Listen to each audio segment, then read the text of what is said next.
नमस्कार, आपका अखबार के YouTube चैनल पर आपका स्वागत है। मैं हूं प्रदीप सिंह। आज बात करेंगे दो खबरों की। एक आई है चेन्नई से मद्रास हाईकोर्ट के फैसले के रूप में और दूसरी अयोध्या से है। पहले बात करते हैं चेन्नई से जो मद्रास हाईकोर्ट का फैसला आया है उसके बारे में। आप सुनेंगे तो चकित रह जाएंगे, लेकिन बहुत से लोग होंगे जिनको शायद इस खबर से बहुत ज़्यादा आश्चर्य ना हो। खबर यह है कि तमिलनाडु का एक जिला है पेरम्बलूर, श्री पेरम्बदूर नहीं, पेरम्बलूर। वहाँ का एक गांव है कलातुर नाम है। वहाँ की आबादी जो है बहुसंख्यक वहाँ मुस्लिम है और हिंदू बहुत कम संख्या में है। वहाँ हिंदुओं के 3 मंदिर हैं जिनमें बहुत सालों से, दशकों से तीनों मंदिरों का एक त्यौहार होता है, फेस्टिवल होता है 3 दिन का, वो मनाया जाता है और 2011 तक ये मनाया जाता रहा है। उसके बाद क्या हुआ आगे बताएंगे, लेकिन क्या कहा गया ये मुकदमा पहुंचा क्यों हाई कोर्ट तक, डिवीज़न बेंच तक। उसकी वजह ये थी कि मुसलमानों ने इस बात पर एतराज़ किया कि हमारी जनसंख्या यहाँ ज़्यादा है, इसलिए हिंदू त्योहारों के मनाए जाने पर प्रतिबंध लगा दिया जाए। क्यों लगा दिया जाए? क्योंकि हमारी नज़र में मूर्ति पूजा और इस तरह का त्यौहार मनाना वो पाप माना जाता है, इसलिए यहाँ सड़क पर या सार्वजनिक रूप से समारोहों पर रोक लगाई जानी चाहिए। मामला निचली अदालत से ऊपर होते होते हाई कोर्ट की सिंगल बेंच में पहुंचा, फिर डिवीज़न बेंच में पहुंचा। तो ये जो मद्रास हाई कोर्ट का फैसला आया है डिवीज़न बेंच का, वो 8 मई को आया है। लेकिन आपने देखा होगा कि देश के किसी बड़े मीडिया घराने में, बड़े समूह में, वो चाहे टीवी चैनल हो चाहे अखबार हो, ये खबर आपको देखने को नहीं मिली होगी। ये खबर जो है जहाँ हुई थी, जहाँ इसकी चर्चा थी, उस जिले में या उस राज्य तक, वहीं तक सीमित कर दी गई। इसकी कहीं कोई चर्चा नहीं हुई। बड़ा महत्वपूर्ण है ये मद्रास हाई कोर्ट का जजमेंट।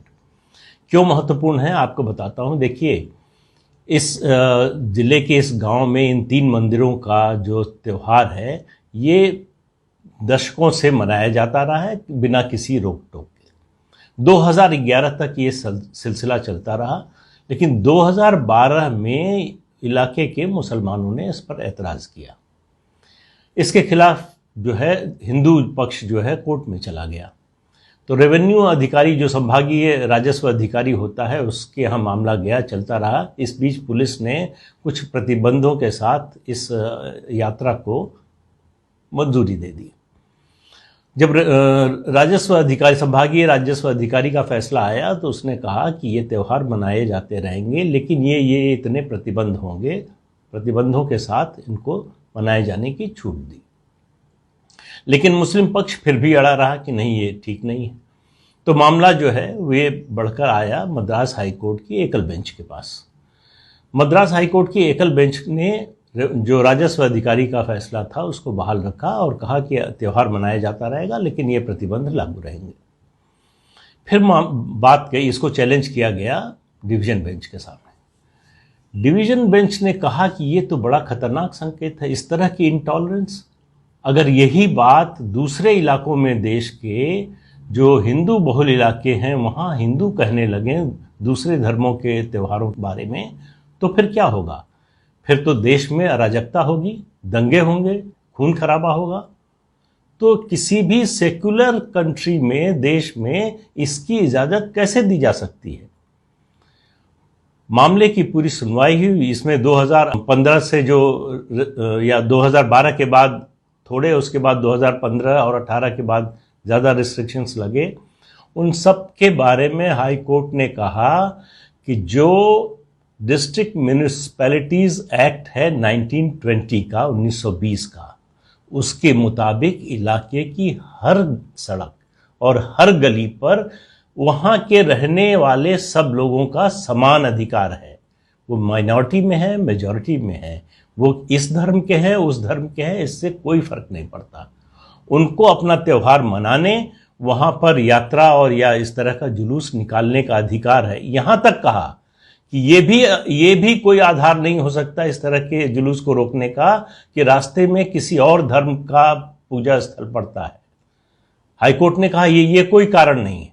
तो हाईकोर्ट ने कहा कि एक तरह से आश्चर्य जाहिर किया कि इस तरह का कैसे प्रतिबंध लगाया जा सकता है, इस तरह की मांग कैसे हो सकती है जिस देश को, जो देश सेकुलर है, उस देश में कोई एक धर्म का व्यक्ति सिर्फ इसलिए कि उस पर्टिकुलर इलाके में उसकी आबादी ज़्यादा हो गई है, इसलिए दूसरे धर्म के लोगों को तीज त्योहार या उनका जो धार्मिक उत्सव है उसको मनाने से कैसे रोका जा सकता है। तो जो पिटीशन किया था, जो मुकदमा लेकर गए थे हिंदू पक्ष के लोग, उनसे उन्होंने कहा, मद्रास हाई कोर्ट की डिवीजन बेंच ने, कि जो 3 दिन का त्यौहार है, पहले दिन और दूसरे दिन बिना किसी प्रतिबंध के, ध्यान से सुनिए, बिना किसी प्रतिबंध से इलाके की हर सड़क और हर गली से ये जुलूस निकल सकता है, कोई रोकेगा नहीं।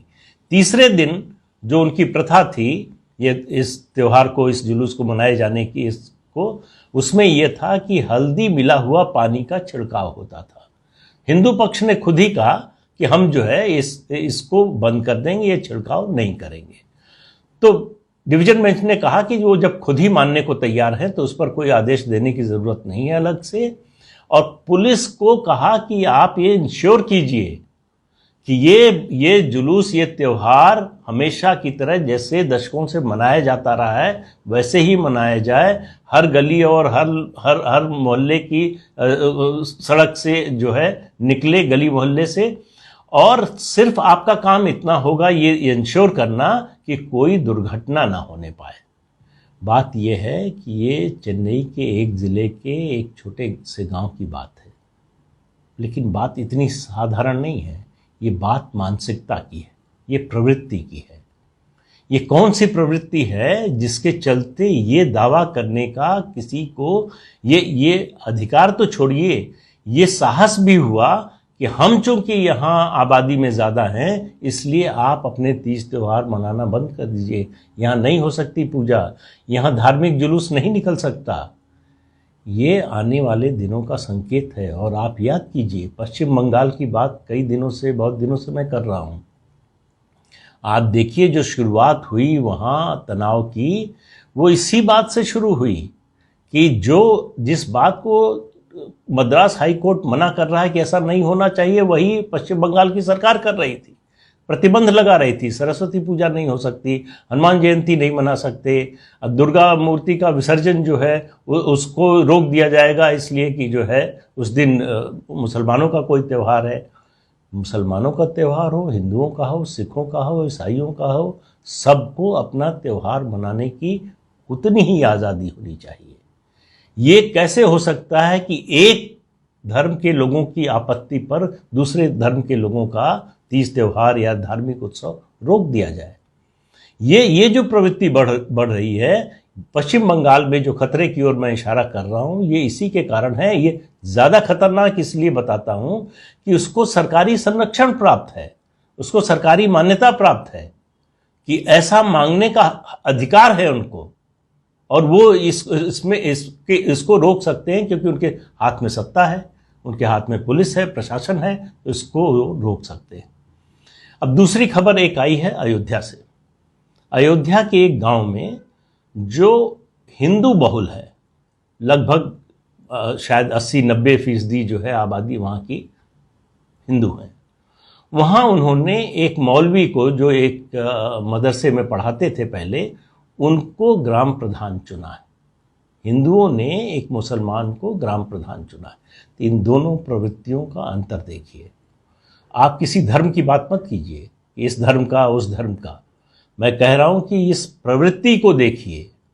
जो एक प्रवृत्ति है जो कहती है हमारी आबादी ज़्यादा हो गई इसलिए आप त्यौहार नहीं मना सकते, दूसरी ओर दूसरी प्रवृत्ति आप देखिए जो मेजॉरिटी में होते हुए माइनॉरिटी के व्यक्ति को अपने गांव की जिम्मेदारी सौंपता है। और दुनिया का इतिहास गवाह है कि इसी तरह से ये जो विस्तारवादी धर्म होते हैं वो इसी तरह से काम करते हैं, इसी अवधारणा पर चलते हैं, इसी को लेकर उनका विस्तार होता है। आप देखिए कई देश, आप दूर क्यों जाते हैं, ईरान देख लीजिए। ईरान कभी पारसियों का देश हुआ करता था, पारसी सारे भगा दिए गए। तो बात यह है कि इस प्रवृत्ति को रोकने की ज़रूरत है, इसके लिए लड़ाई दंगा करने की जरूरत नहीं है, लेकिन इस प्रवृत्ति का विरोध होना चाहिए। तो विरोध की बात कौन कहे, यहां तो उसकी चर्चा तक नहीं हो रही है। चिंता की बात यह है कि मेन स्ट्रीम मीडिया के लिए, राष्ट्रीय स्तर पर मीडिया के लिए यह कोई खबर ही नहीं है।